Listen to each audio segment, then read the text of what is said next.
Behind every innovation is an inspired scientist. And behind every PBS program is a viewer like you. Get behind your PBS station. Your support makes a difference. Forward! Okay, let me go.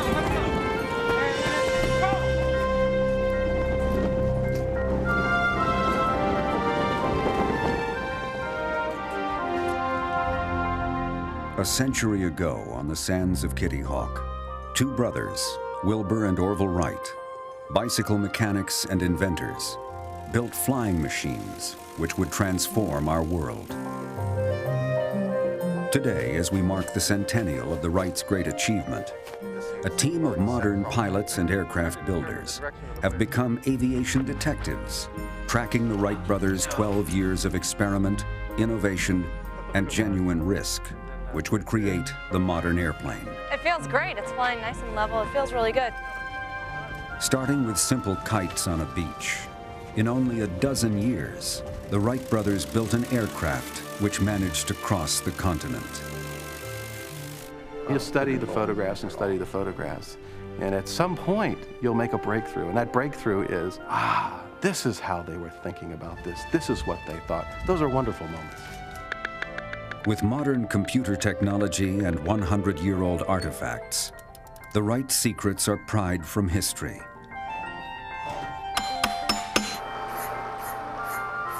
Lost skills will need to be relearned in order to solve the mysteries of early aviation. The engine is authentic in every way. It's the only functioning Wright artifact that survives. It's actually, I would say, a national treasure. Fuel coming on. Mag ground's coming off.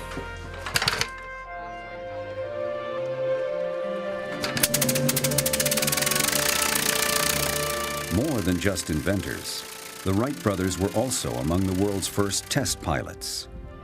If today's builders are going to understand the Wrights' aircraft, they'll have to take a risk and fly them. Two men came to try something that half the world believed wasn't even possible. They took great risks, and they were entering an area of the unknown. Don't hug me like I'm gonna die. You're scaring me.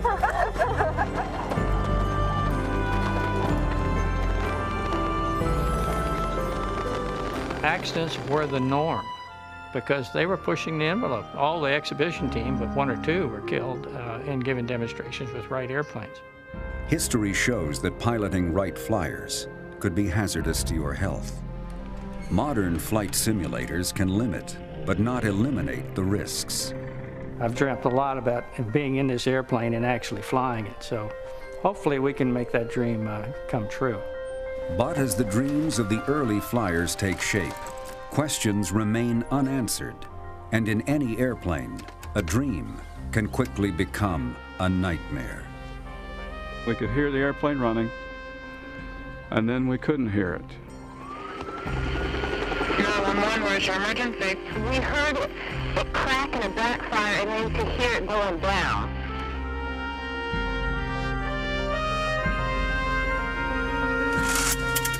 Fasten your seatbelts as Nova takes a wild ride through aviation's first turbulent decade, unlocking the secrets of the Wright brothers.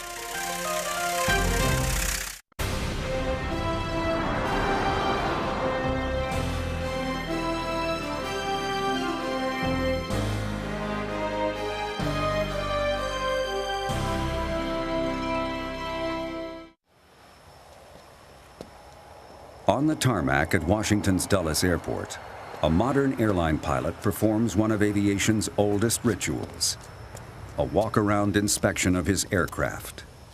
Checking for loose fittings or simple nicks and dents, a pilot is ultimately responsible for every aspect of his flight. Ken Hyde is more than a pilot. He is also a historian of aviation.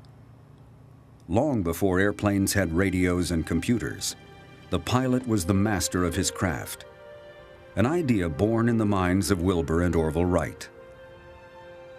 How the Wright brothers managed to design, construct, and pilot their aircraft has remained a marvel for over a century.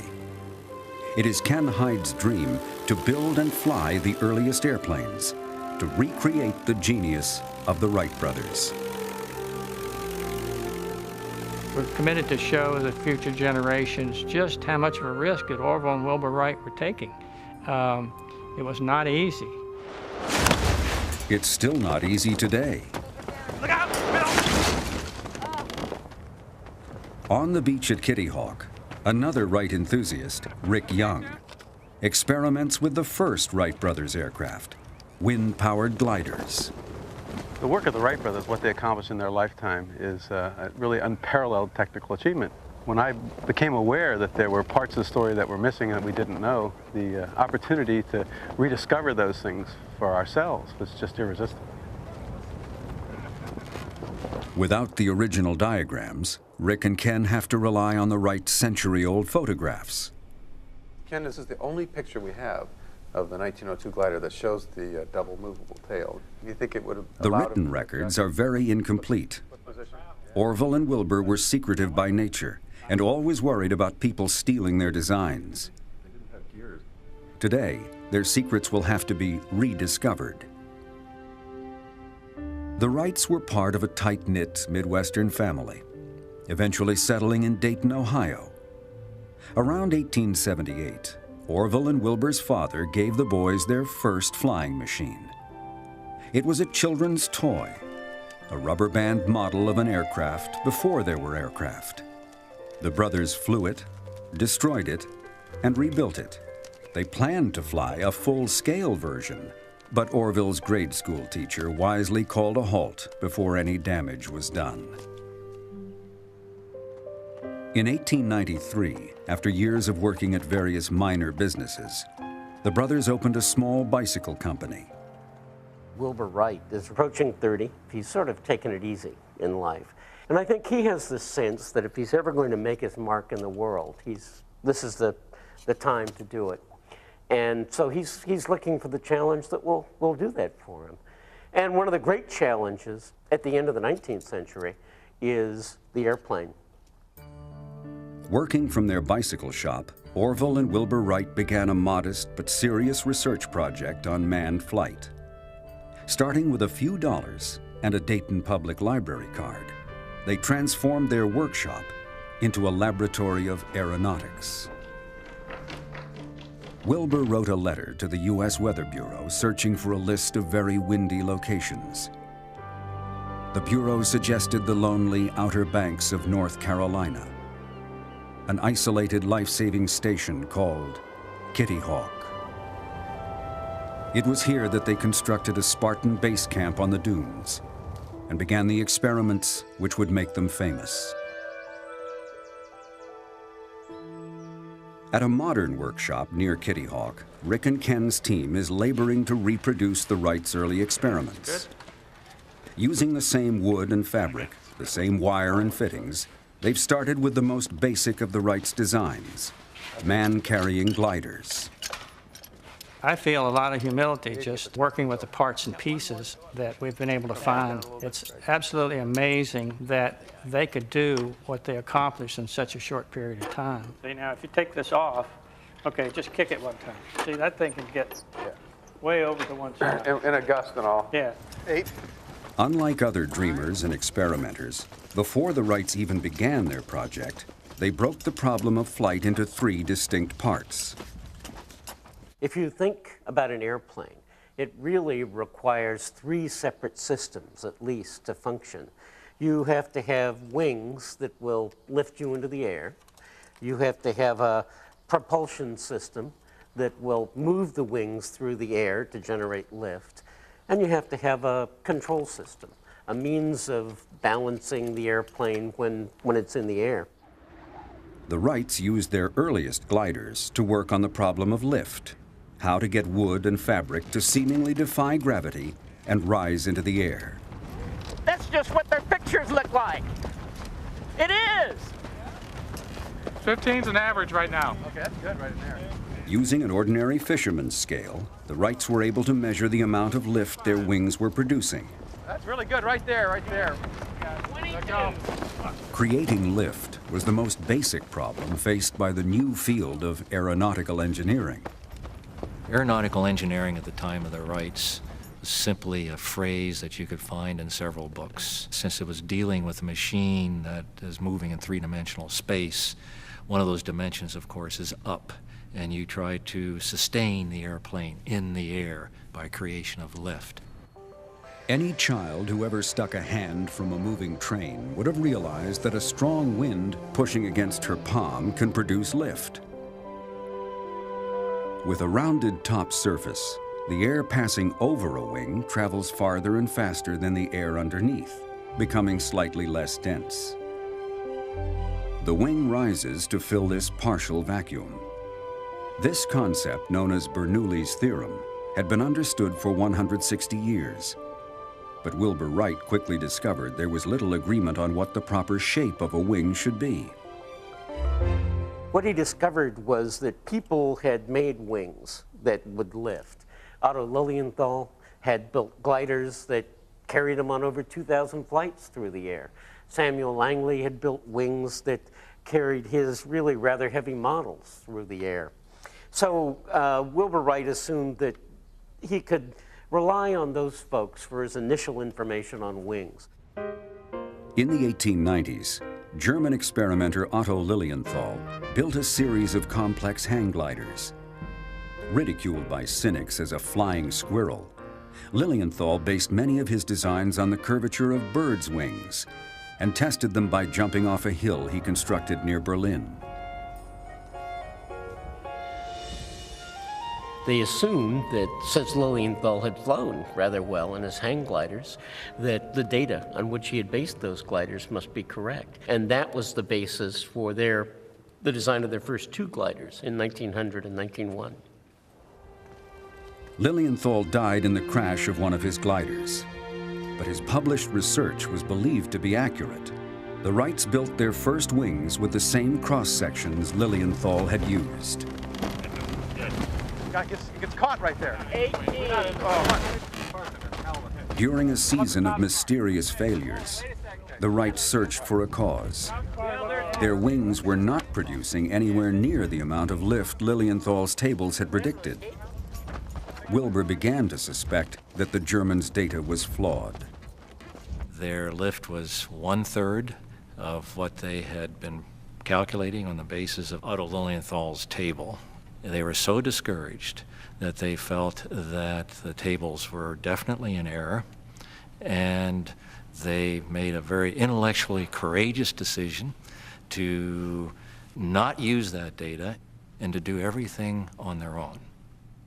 Glad we're sheltered from the wind. The Wrights knew that the wings that they had constructed were inefficient. But if they had to build a complete glider to study every slight change in wing shape, their part-time project could stretch on for decades. They could have built a great number of gliders with separate sorts of wing shapes and airfoils and that kind of thing. But rather than doing that, they took a much smarter approach. They built a wind tunnel. The wind tunnel itself is actually a fairly simple device. Rather than moving a wing forward through the air, flying the way you do with a glider, in a wind tunnel, you position it in one spot down here, and you run air over the top of it.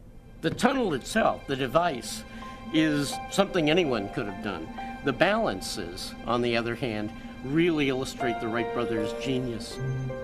Constructed from a few ounces of scrap metal, the Wright balance is one of the most important experimental devices in the history of technology. The simple apparatus let the Wrights quickly compare how much lift was produced by tiny metal wings mounted vertically on a wire frame.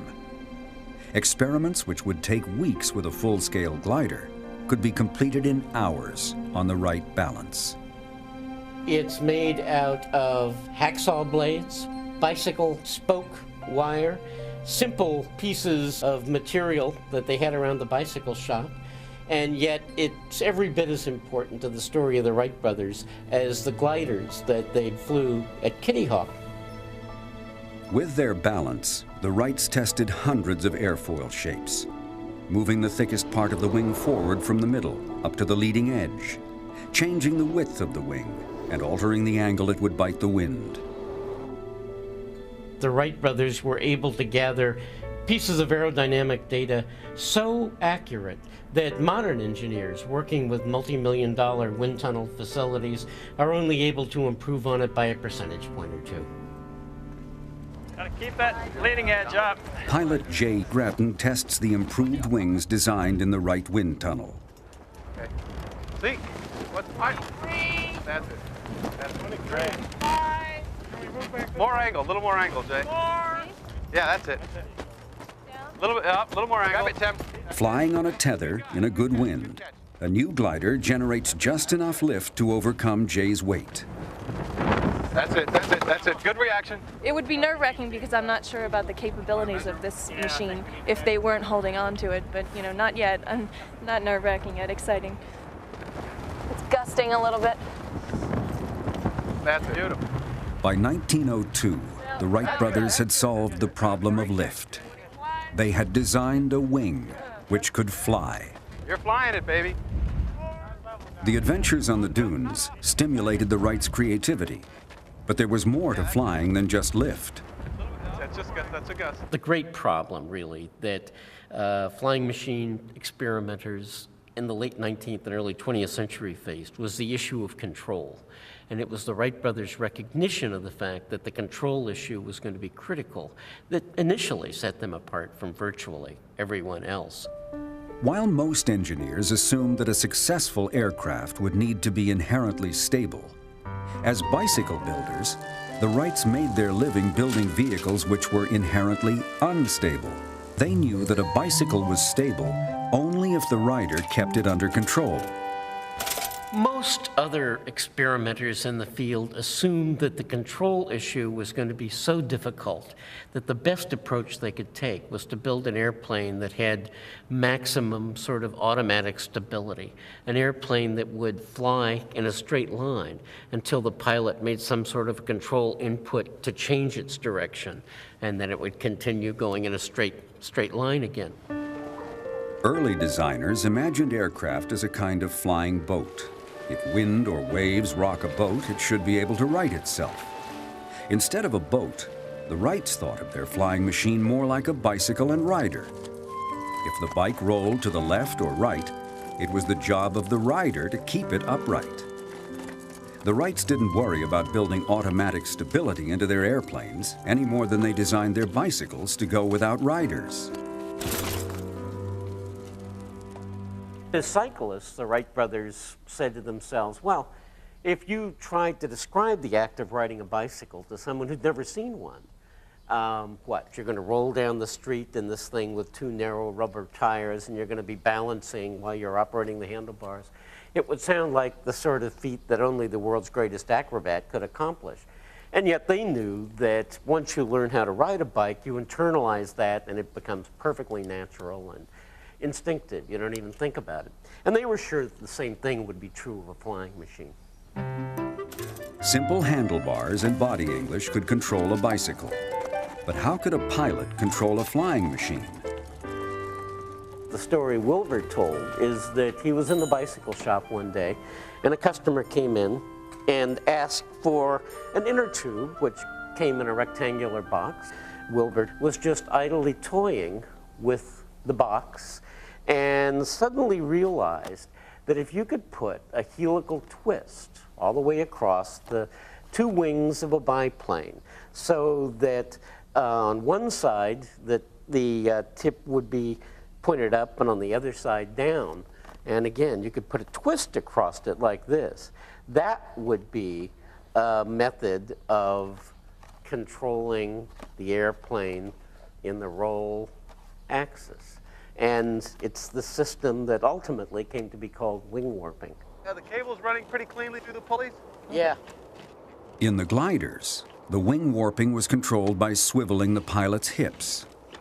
Cables transmitted the pilot's movements, twisting one wing up and the other down. There you go. That's good. How about into the wind? Are we oriented well? From the Wrights' first gliders through modern jets, aircraft are steered by banking left and right. Individually changing the shape of wings, either by warping or with modern ailerons, has become the basis of all controlled flight. their idea of having an active control system coupled to a human intelligence so that the human being was every bit a part of the machine. And so in essence, it's the airplane becomes the manifestation of your mind. What? Don't hug me like I'm gonna die. I'm not, Bob. Want you to. After several flights on a tether, Jay Gretton is ready to try her first free flight in the reconstructed 1902 glider. Okay. Now here comes the wind, wouldn't you know it? Okay. Are we ready? Let's go. The Wright's 1902 glider had wings which could both lift and steer the craft. But controlling the plane by swiveling the hips isn't easy, and it can only be practiced in the air.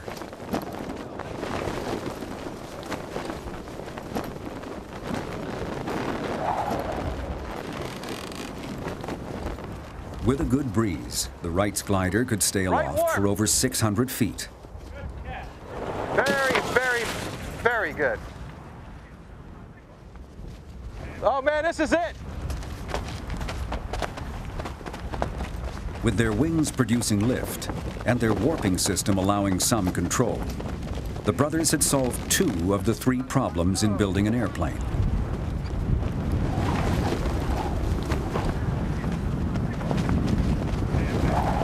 Beautiful. Oh, this is awesome.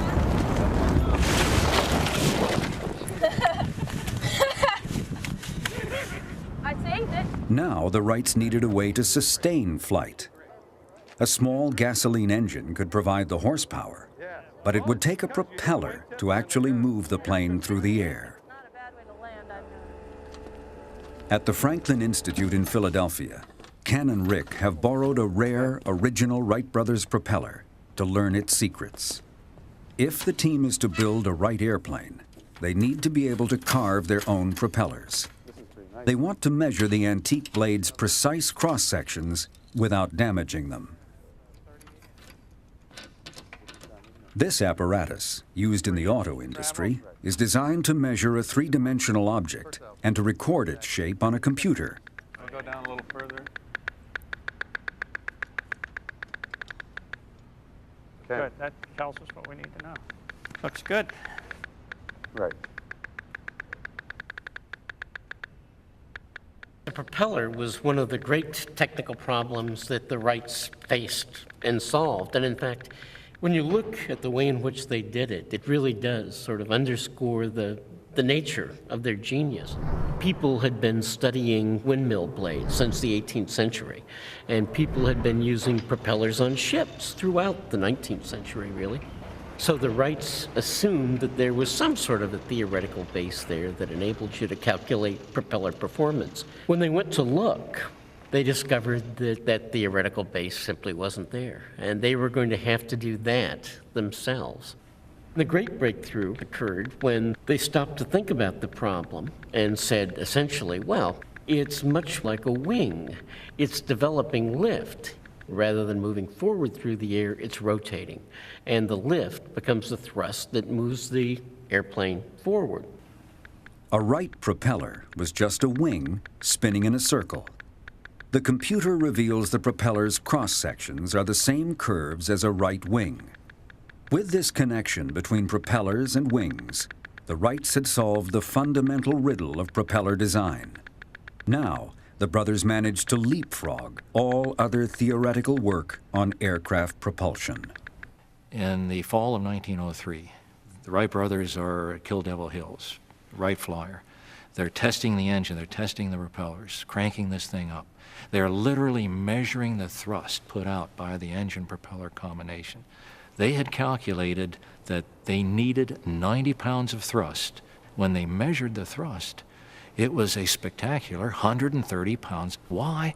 Because their propellers were so much more efficient than even they themselves felt. Wilbur wrote home that night to his family saying, "Success assured," because of their propellers.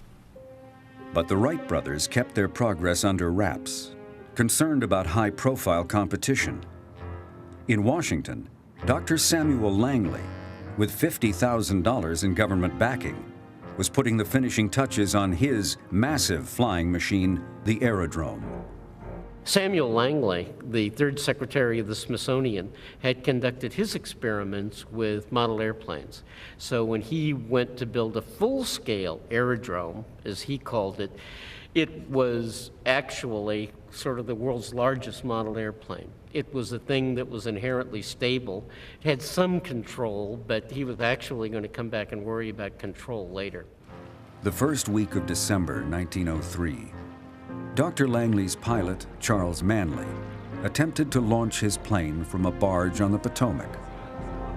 The huge aerodrome was catapulted down the rail and then seconds later broke apart and plunged into the icy river.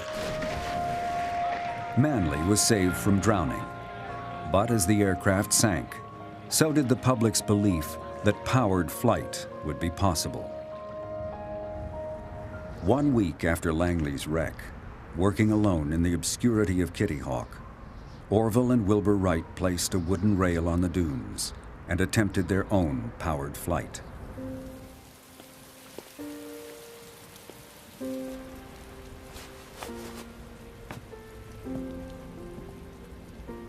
So when they got up that morning, they had to warm themselves up and cook a little breakfast. Orville set the camera up and pointed it at a spot beyond the end of the rail where he thought the airplane might be if it actually left the rail. And he put a Coast Guardsman named John Daniels in charge of the camera, told him just to squeeze the bulb if he saw the airplane leave the track.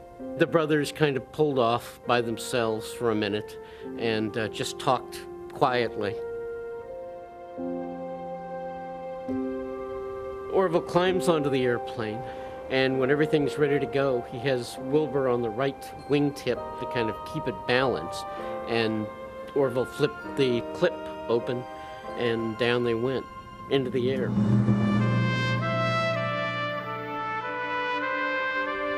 The first flight was 120 feet in 12 seconds. Each flight was a little longer than the one before it, but it really wasn't until the fourth flight, Wilbur's flight, that they really flew far enough to prove to themselves that they had achieved sustained flight. They flew down the beach in 59 seconds, and it was real impressive. There aren't many days that you can actually identify when history changes, but December 17th, 1903 was one of those days, because it was the day on which an airplane flew for the very first time. After dinner, Orville hiked down to the telegraph office and sent a brief message to his father, announcing the birth of aviation and assuring him they would be home for Christmas.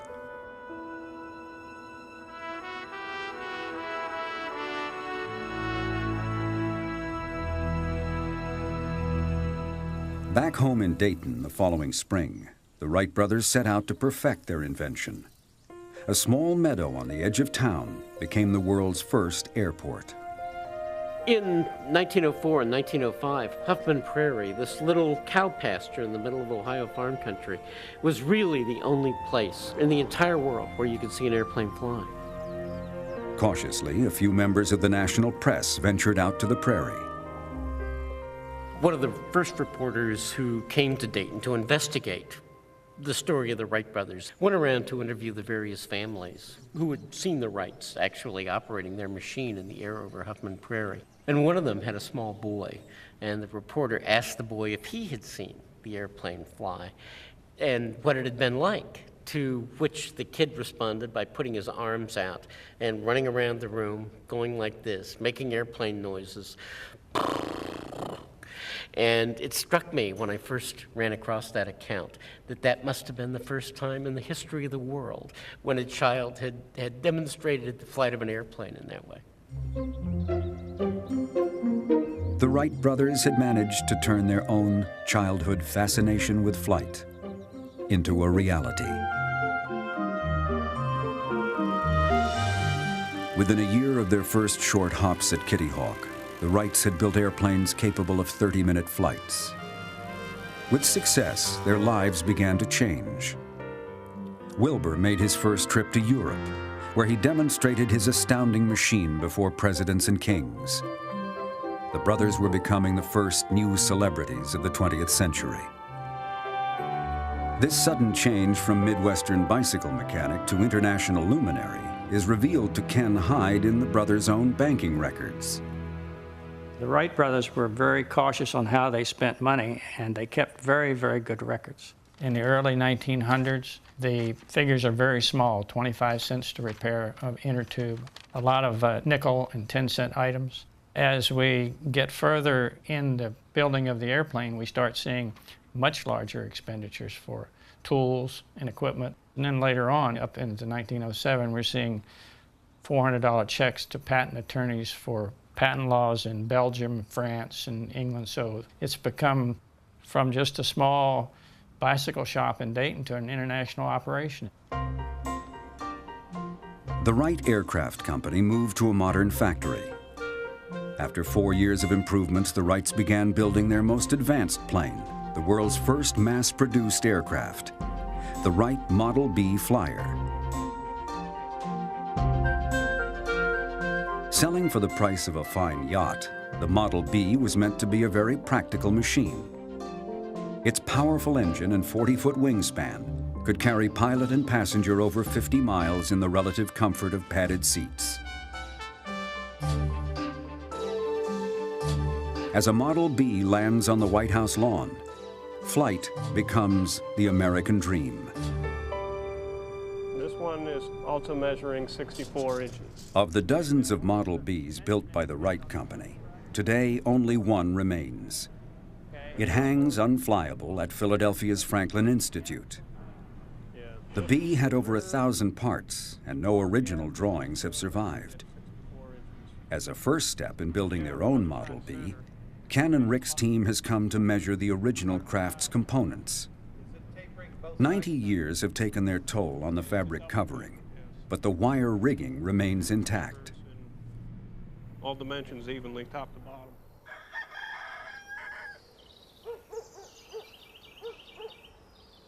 At Ken Hyde's airfield in Virginia, the next step is to exactly reproduce the Model B parts. Unlike the Wright's small gliders, their larger powered planes needed wooden frames with spars strong enough to support 2 people and engine and radiator weighing hundreds of pounds. Each of the plane's 70 ribs has to be individually assembled from hand-sawed spruce. Workers have to master the complex construction techniques which keep the weight of the rib to a minimum, while giving it the strength of a much heavier piece. If any part of the aircraft's center section fails, the entire structure could collapse. The Wright brothers knew that this wing had to be strong enough to hold their support and carry the air loads that they needed, and it also had to be flexible to be able to withstand and do the wing warping that they needed to do for control. Ken's team has obtained fabric woven from thread identical in strength and weight to the Wright's original. A century ago, the Wright factory relied on the sewing skills of local garment workers. Using a modern sewing machine, an individual fabric pocket is sewn for each rib. This tin strip is attached, nailed at the top and nailed at the bottom. That's the only attachment of the rib to the spar. Then this whole fabric now can slide back and forth as the wing flexes. And that's the secret, I think. The stretched fabric acts like the aluminum skin of a modern airplane, providing the airfoil shape which creates the lift. Now you have a very tight airfoil, and all of the components can now twist and warp. In the Wright's later planes, the wing warping is controlled by strong wooden handles instead of the pilot's hips. Without the fabric, this wing only weighs 17 pounds, which is just absolutely amazing. If you ask an engineer today to build your wing, 13 feet long, 6'2" cord, he's going to be scratching his head to come in at 17 pounds. The Model B was held together by the tension of 114 steel wires, anchored to the wooden frame in complex triangular designs. The Wrights favored bicycle spoke wires, Each connection needs to be torqued and lashed with safety lines.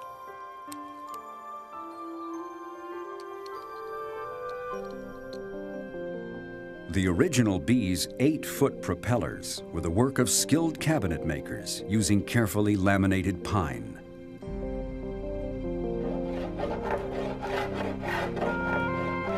Today, Ken relies on the talents of a local violin maker who shapes the precise contours of the original blades.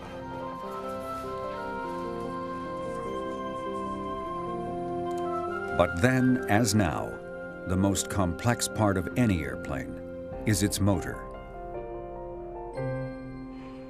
Ken Hyde searched the world for an original 90-year-old Wright engine which he and Greg Cohn could restore. This particular engine, Ken found in a living room in California. It had been a family heirloom, was originally given by Orville Wright to Al Johnson of Johnson's Flying Service in Dayton, Ohio. The Wrights cast their engines from lightweight aluminum, a remarkable innovation at a time when most automobile engines were made of heavy iron. The Wright brothers, as engine builders, were very ingenious. They knew that they had to cheat mean old Mr. Gravity every chance they got. Being bicycle manufacturers, they knew how to work sheet steel and tubing. And they would wind up with a component that weighed grams. So they were doing everything they could to save weight. With computer-driven tools, Greg is able to grind dozens of engine parts back to their original Wright factory specifications. Some pilots' logbooks from 1912 suggest that the Model B's engines might have a nasty tendency to throw connecting rods through the crankcase wall.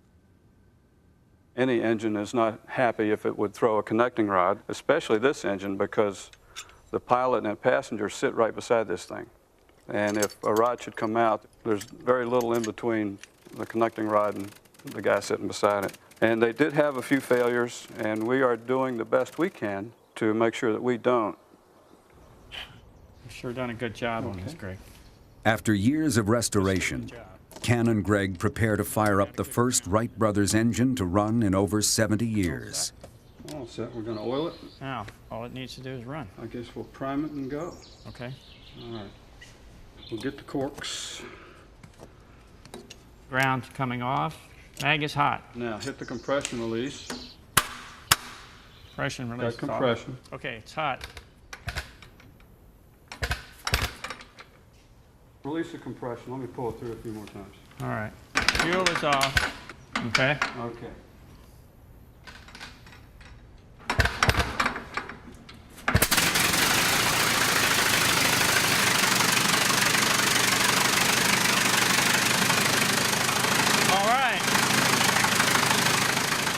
Now Ken and Greg can hear, for the first time, how a Wright engine really sounds.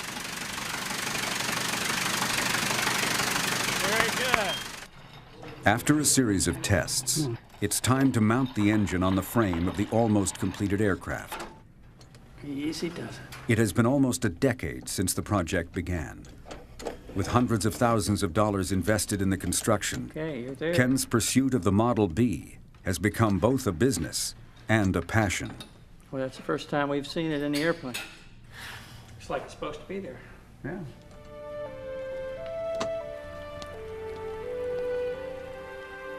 On a rainy spring morning, Greg Cohn puts the finishing touches on the reconstructed Model B.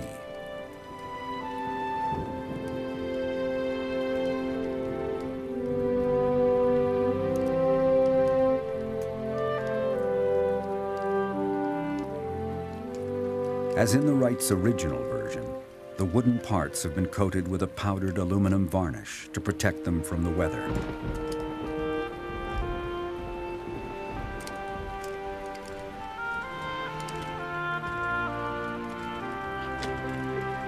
The pilot's controls are carefully rigged to the actual Wright factory standards.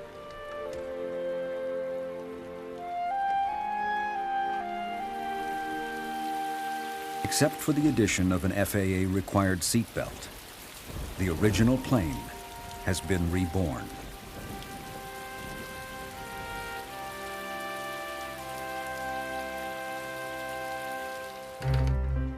The Wrights hoped that their aircraft would one day be as common as the motor car. But for now, planes were mainly curiosities.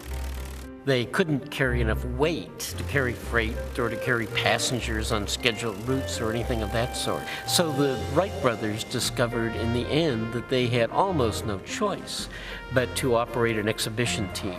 Charge admission, people would come in to watch pilots fly Wright airplanes and race and do stunts and make money that way.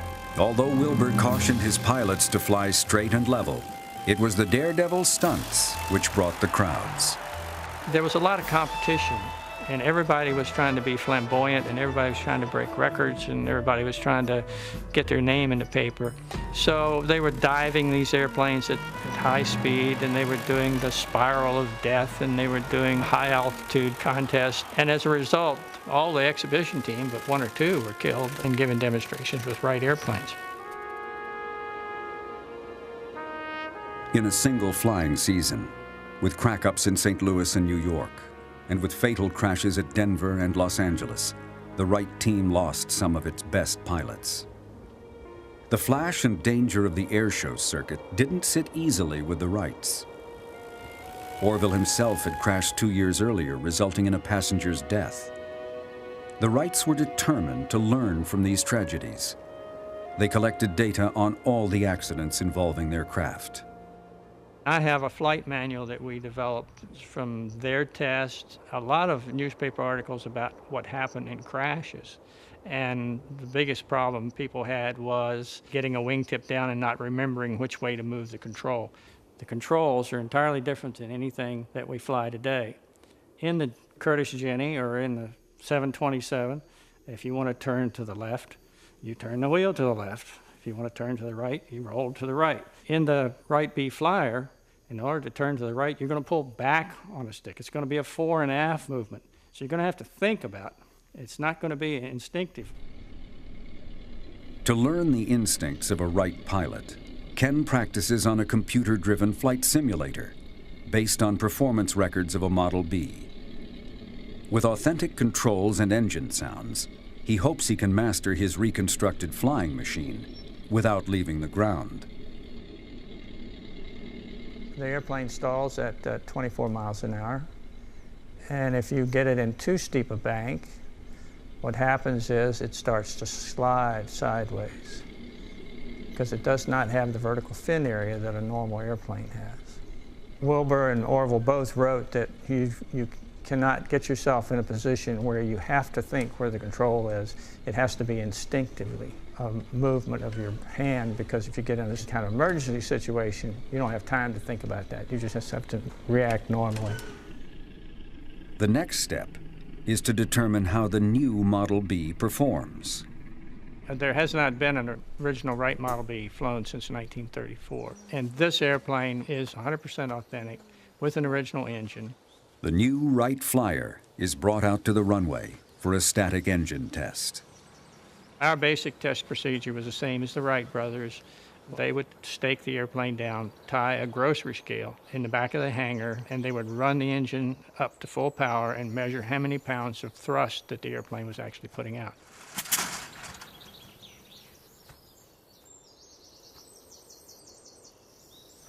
I'm free. Ready? 1, 2.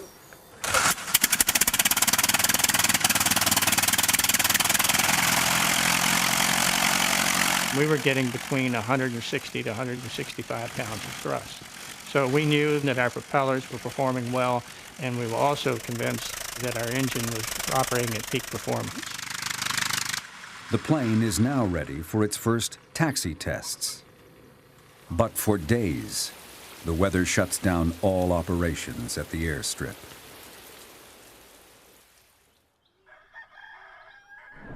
After a week's delay, the weather suddenly clears, and the frustrated team seizes the opportunity to test the plane.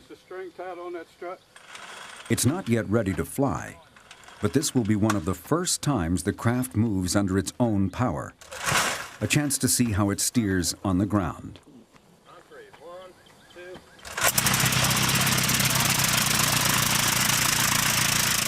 2. The rain has taken its toll on the grass strip, and Ken decides to move the plane halfway down the runway to avoid some rough spots.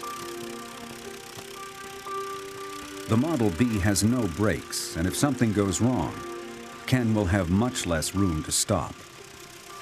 Behind Ken, the propellers rev up to full power. As the plane picks up speed, something seems to be going wrong. The airplane accelerated faster than we had experienced before because it was the first time we really got full power on the airplane. The rudder went from being very, very poor as far as operational control to extremely sensitive at a full RPM. Ken is having trouble keeping the plane under control. With the end of the runway coming up fast, he has to make a quick decision: to intentionally steer the plane into a ditch, or take a chance that he can get it airborne and over the trees. The plane lifts off the end of the runway, an unplanned first flight.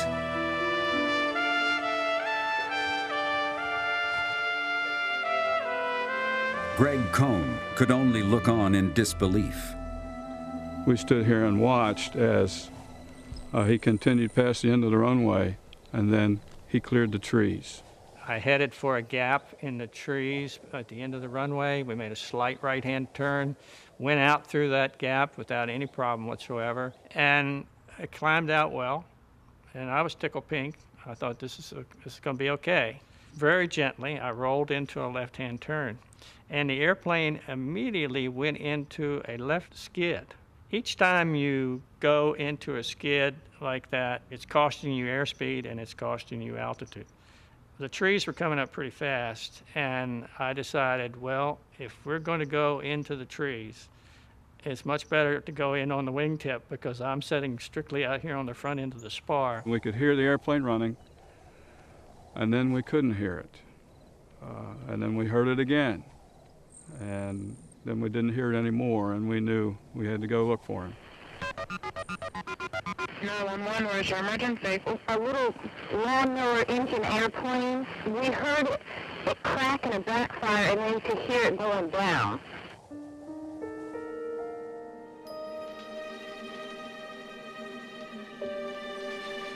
What had started a few minutes earlier as a simple taxi test had gone terribly wrong.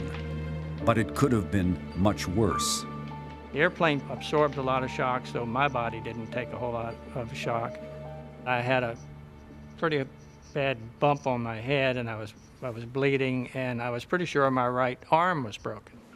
I'm up a tree about 30, 35 feet, not happy because my airplane is bent, and I'm a little bent. It took the emergency team almost an hour to lower Ken out of the tree. They strapped me on a board, and we went charging through the woods to get to a helicopter. And I thought, you know, I've had a bad day with airplanes today. You know, this helicopter, I don't know this pilot. We're in the middle of the woods, and there are no lights out here. And I thought, oh, geez, you know, I don't know whether I want to go for another airplane ride today. Ken was medevaced to a regional trauma center. You know, everybody was saying, you were in a what? And what kind of airplane? And you were in a tree. And I mean, it was like, we haven't had one of these before. A good friend of mine said, I will bet you no one in any emergency room for 100 years has ever heard the story that you told them about what you had gone through with the Wright airplane. With Ken in the hospital, Greg and the team attempted to recover the remains of the Model B. Suddenly, years of effort were hanging precariously suspended by a couple of threads. The airplane was held up by 2 of the brace wires. Just amazing. Just amazing that thing didn't come down. So how did the plane end up in the trees? What exactly did go wrong on the short flight? It went first into a left-hand skid and then into a right-hand skid. And it was like, bam, I got this, you know. So it's going to be, you know, we're getting used to this. So it flew a little bit further and then decided, well, we're going to head back towards the field. And so I rolled it into a left-hand turn again, and the same thing happened. It went into that left-hand skid, and nothing I could do would get it to come out of it. The reason for the skids is still a mystery. But like every aviation mishap, the crash of the B was the result of a series of preventable problems. An aircraft accident is always a chain of small things that accumulate. This is not any different. We had not planned to go flying. We had planned to do a taxi test.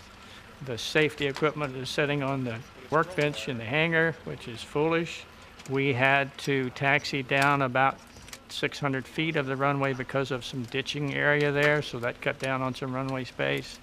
And then, of course, the airplane came off the ground from our calculations less than half the distance. So when you add all those things up, you know, hindsight says you can see it coming, you know, but at the time, we didn't see it coming. As anxious as we are to see this thing fly, we still haven't seen it fly. We saw it fly away. I've been associated with this airplane for 10 years, so I'm attached to it. Wooden components took it hard. Of course, we have spares. Most of the metalwork came through pretty good, the fittings. Just very disappointing. Priority is get the engine out, right? The world's only functional Wright engine survived the crash with only minor damage. Looks like it came through relatively unscathed. You can imagine this kind of precious. Kind of precious. If it is ever going to fly again, the Model B will have to be completely rebuilt. Money will have to be raised, engineers consulted. This time, Ken's team will need to be more attentive to the dangers. The whole process of building authentic airplanes definitely bring authentic risk, the same as the Wright brothers. They did have accidents. A large number of people operating early Wright airplanes ended up dead or ended up tearing up the airplane. And I think that's part of the equation that we really haven't thought out that well. Before Kitty Hawk, Wilbur wrote that he hoped to avoid accidents long enough to learn to prevent accidents. But Wilbur and Orville Wright were both builders and pilots. Starting with their first gliders, they believed that in spite of the risks, actually flying their inventions was an inseparable part of the process of discovery. Just like Wilbur said, you know, you can sit on the fence and watch the horse, but you're not going to learn how to ride it until you finally bite the bullet and get on it and fly it. Back at Ken Hyde's hangar, the planning resumes to build and fly the perfect Model B. A century after Kitty Hawk, work goes on to unlock the secrets of the Wright brothers.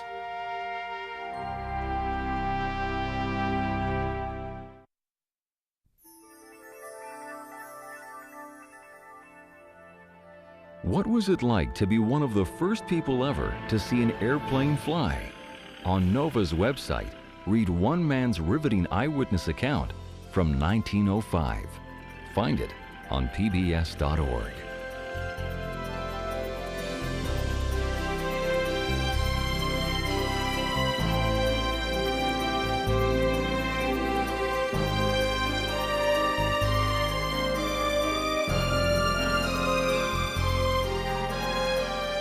To order this show or any other NOVA program for $19.95 plus shipping and handling, call WGBH Boston Video at 1-800-255-9424.